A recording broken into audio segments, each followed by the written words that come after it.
welcome back to Rise and Shine. We're heading off with the next guest segment today, and on Rise and Shine we'll be also speaking about, as I mentioned earlier, about how Sri Lanka's digital infrastructure has to be strengthened, and also is being strengthened, has already been strengthened with the help of the ICTA, also known as the Information and Communications Technology Agency of Sri Lanka.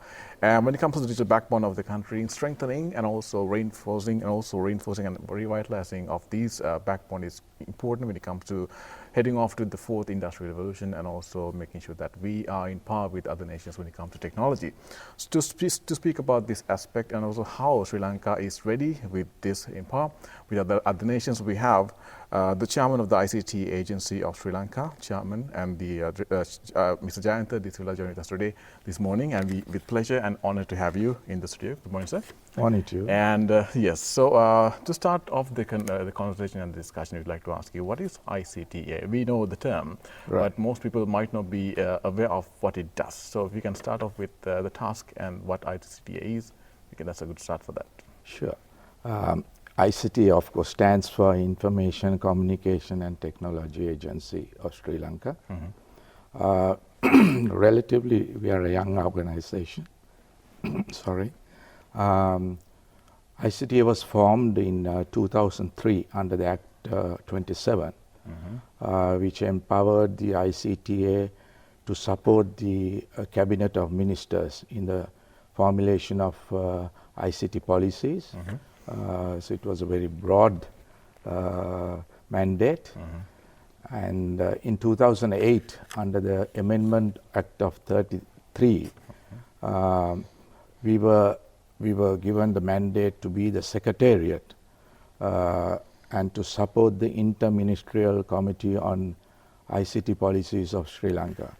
So it's a huge, broad area, but I would like to talk about few things that we have done. Yes. Right.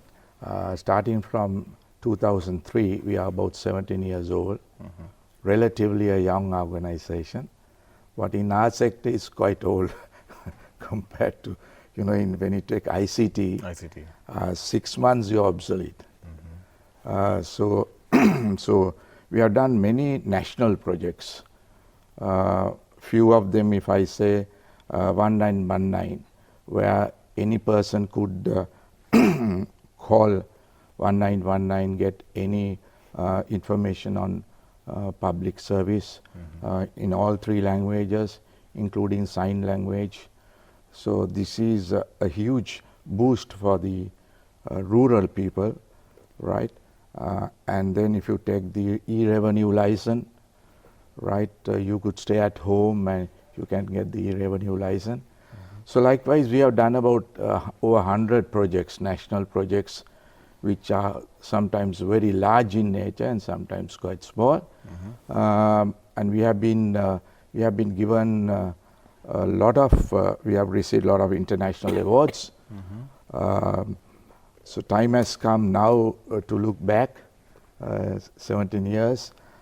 So that's what the new board, which was formed just 2 months ago, under His Excellency's direction. So in 2020, just 2 months ago, His Excellency the President gave us a huge mandate to be responsible for all ICT projects which has some effect on the people, to manage and supervise all ICT projects. So it's a huge responsibility. So we exactly know now where to go, and we have sat down and formulated some new policies, and that's where we are today. So interestingly, with your background in the corporate world and seeing how international spectrum of work is going, IT is needed everywhere, no matter what field that we're looking at. How do you see the growth with the transformation of the government? His Excellency has pointed out we need certain areas developed at ASAP. Yeah. How do you see this working with the ICTA? Well, as I said, ICT is, is such a fast-moving area. In the company I worked, we are told 6 months is a huge time to be competitive in our field. So, unfortunately, for the last 17 years, we have not done much with the direction of ICTA.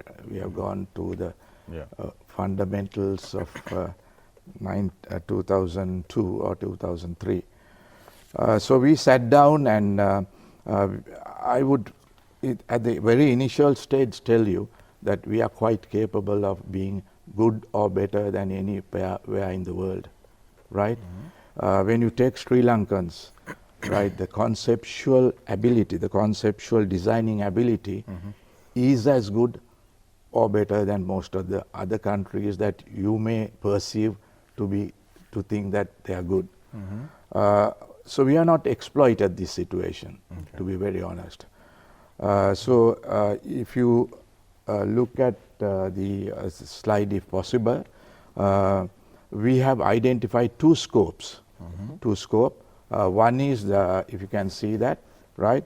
One is actually the garment. If you really look at, I'm sorry. The digital government. Yeah, digital garment. The digital economy. Sorry for that. The digital garment and the digital economy. So these are two streams that we have identified for our future plans. So when you say digital garment, actually ICTA would get involved in this section. But when it comes to digital economy, we will be more a facilitator.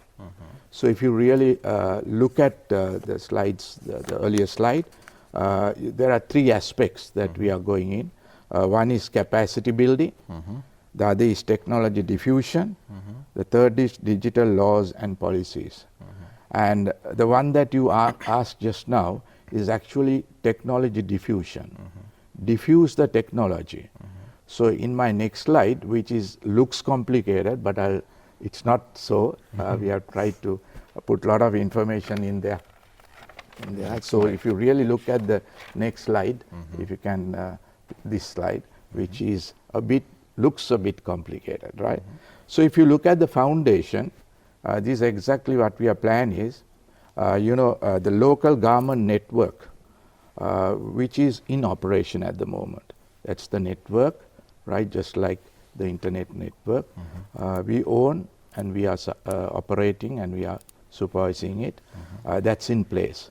So every government official or even an individual would have access to the network. The second layer is actually the government cloud. Now I can talk days on cloud, but just to mention about it. So we own the cloud, we supervise and we operate the cloud. I will explain to you a little bit later. Now the best thing is the third layer. It is the National Data Identity Interoperability Platform, which is we are going to create it.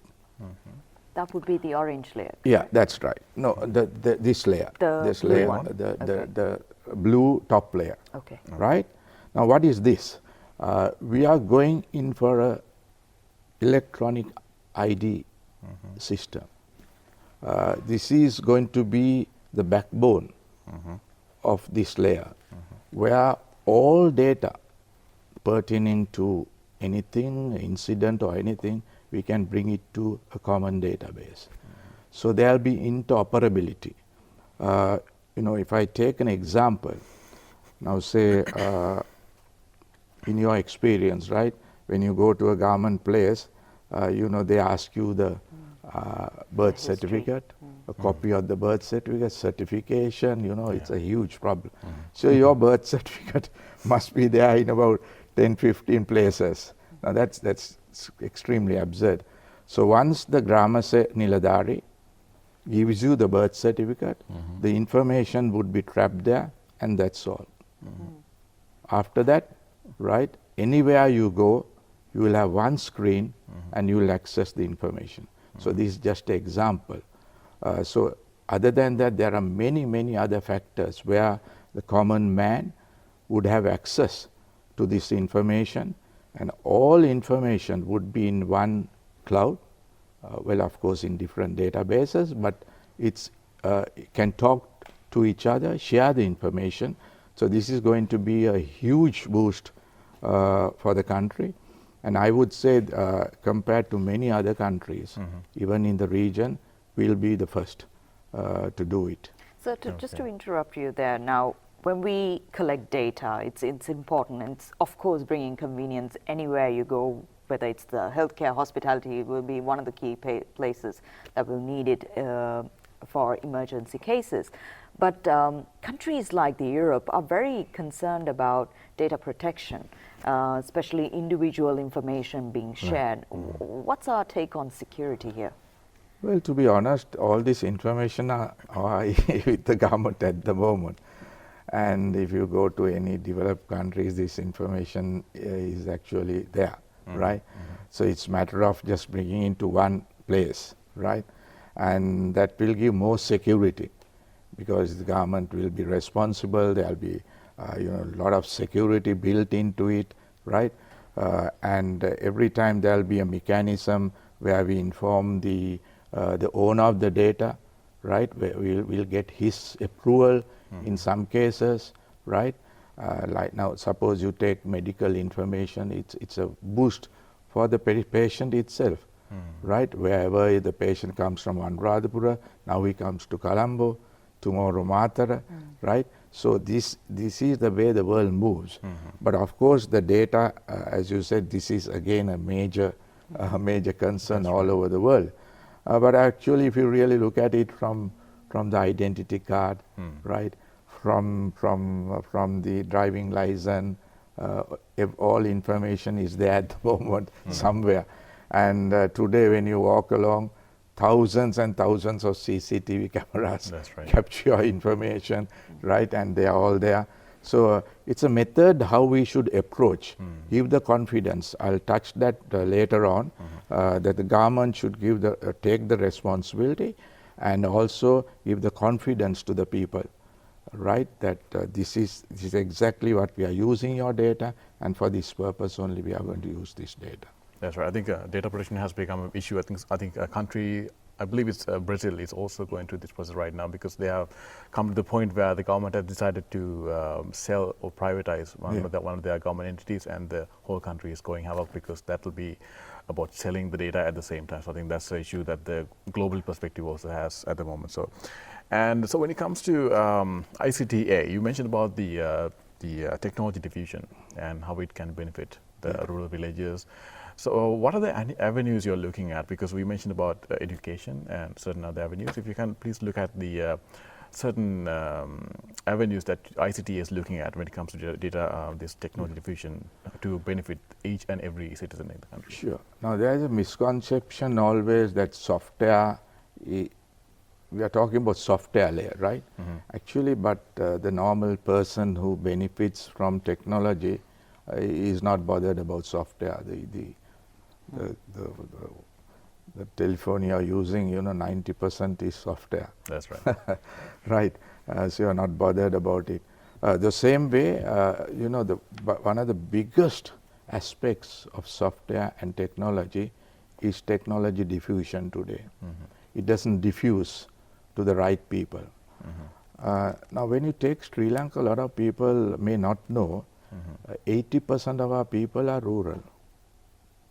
Right? 80% of that. 80%, right? So only 20% lives in urban. The classification maybe you can question. But of course, whether this technology diffusion goes right down to the grassroots level is a major, major concern. And especially with His Excellency the President, he's insisting on this. A lot of politicians do this mistake. They're more worried. Now, when you go to Anuradhapura, you go to Atamasthane and you think it is Anuradhapura. That's right. When you go to Polonnaruwa, you look at the ruins and you think it is Polonnaruwa. It's not so, right? Because I come from a village, I have experience from a very remote village. A lot of people are not bothered other than the poya, right? Their calendar is only poya. right, and Maha and Yala season. So most of this technology has not gone down there. We say we have, out of the 21 million people, we say we have 23 million phones. And we both saying that we all have phones. That's completely a wrong assumption. That's right. Right? People don't even have a wired phone, a lot of people. No buses, no transport. 11 million people in this country use public transport for a day. 11 million out of 21 million, right? So if you can diffuse technology into these areas, agriculture, health, education, you name it. In my slide you can see, you name it, everything, technology should be used today, and the technology is available. And the best part, we have the people to do it. And unfortunately, you know, we have not used the people in the right direction, we are not given. So one of the key things that ICTA is going to do with the present government is to take technology down to grassroots level. Right. So this is what our plans are. So do you think education also has to play a bigger role in this? Because I Yes. think, One of our major direction is education. We would be able to use distance learning today. Many countries are going in that direction. Fifth standard scholarship exams, right? A-level computer science exams. You know, once we were hoping to bring tabs to students, right or wrong, right? But we think it's not the best way to do it, right? Because we learned without tabs, computers or anything. A-level is a conceptual syllabus, right, of IT. If you know the concepts of IT at A-level, you're through, right? So there are many wrong assumptions being done. So we think education capacity building is a must. So there are ways and ways of approaching this, and we are on our way to make sure that computer science and computer subjects, if possible, is known to every and each student. so it's about skill development, is it? Is that right? One is skill development. The other thing is, of course, when you talk more broader, the capacity in every section, because to be a technology front-end man, you don't need software, to be very honest, like a driver of a car.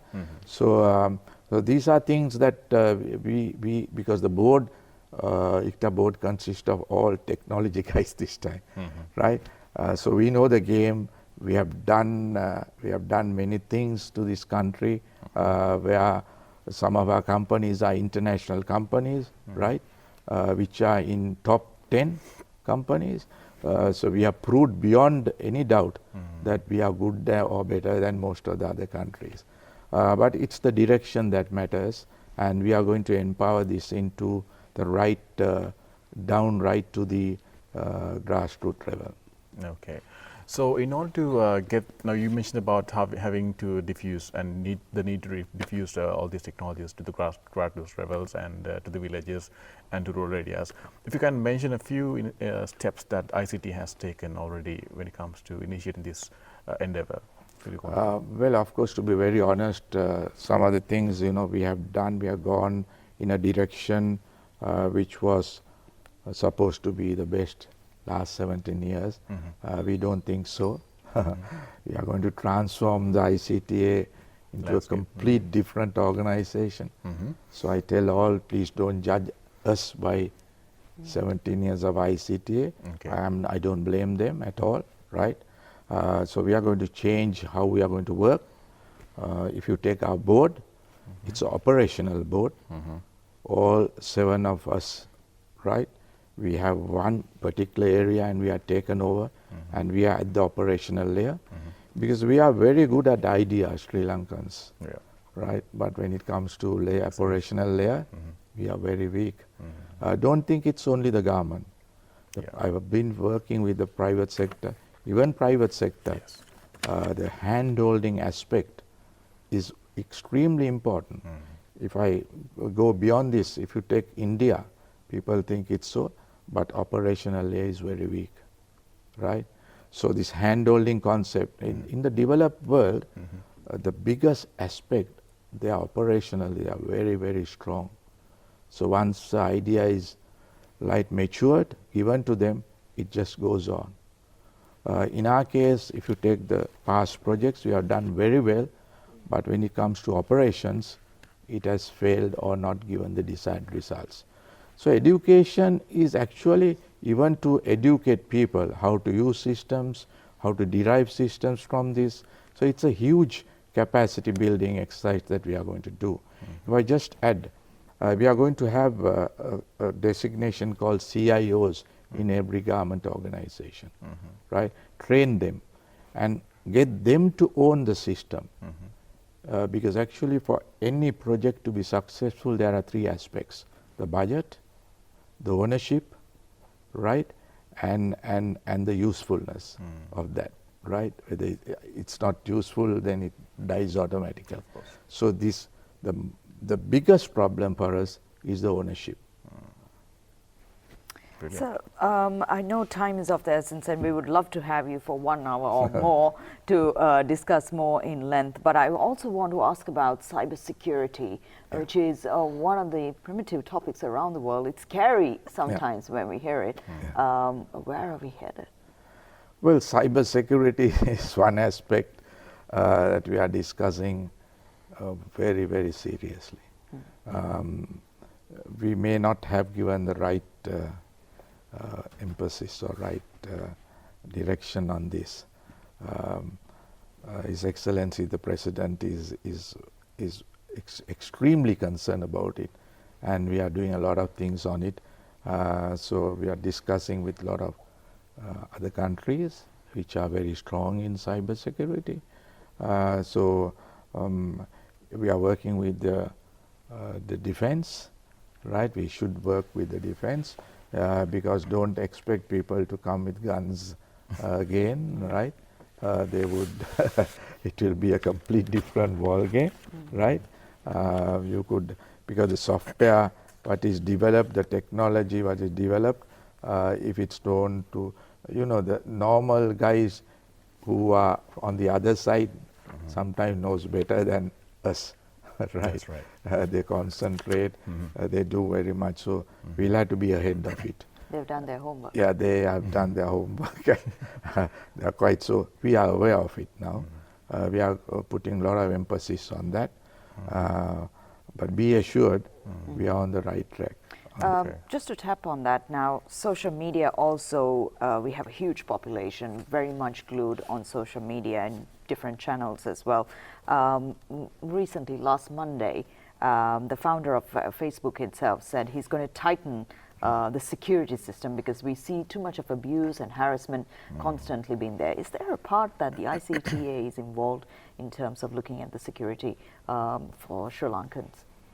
Yes, there is a different organization called CERT, but of course we are we play a big role in there. So this has become a major problem, and you have not seen the problem as yet, right? Okay, so there are more stories than yeah, so we have to have some control. Asking people to be disciplined will not help this, right? Now in countries like Singapore, right, if any social media, if it's something to do with race or religion, the action is extremely tough, right? So there's one golden principle here. If I put a comment, I should be responsible. Absolutely. That's all, right? If you are responsible, you can put it, but face the consequences, right? You can't put or share just information without looking at it and say, I just shared. So that's not possible. So we have to bring in some type, because some of these social media people who are, believe me, there are people who doesn't know the language, looks at graphics and share, you know, social media, they just put comments, you can see, right? So it's very bad on the whole country. It's not for purpose. You know, do you know that there have been 12 suicides in this country? because of social media. Social media. Right? Because some people can't take it. That's all lies. So it's very unreasonable for any person to be, cornered and, if you have, there are social media agents. It's a new job. You give this guy, the company, hit this guy, Yeah. bring him down. What is that amount? Okay, 1 million rupees, I will do it. Really? Right? Yes. So people don't know all this. So then after that, our people just go and share it. There's no basis at all. It's very, very unreasonable. So we have to do something on it, and we are going to do something on it. That's really great to see that the new direction of the ICTA is heading towards a prosperous future and also prosperous digital future of Sri Lanka, and also in the process of also cleansing the country when it comes to the digital infrastructure and also the backbone of the country as well. So thank you so much, Mr. Jayantha De Silva, for joining in today. We had the chairman of the ICTA joining us today to speak about how the ICTA's direction has also improved over the past 17 years and also continue to improve at the same time. Thank you very much for joining in. Thank you for having me.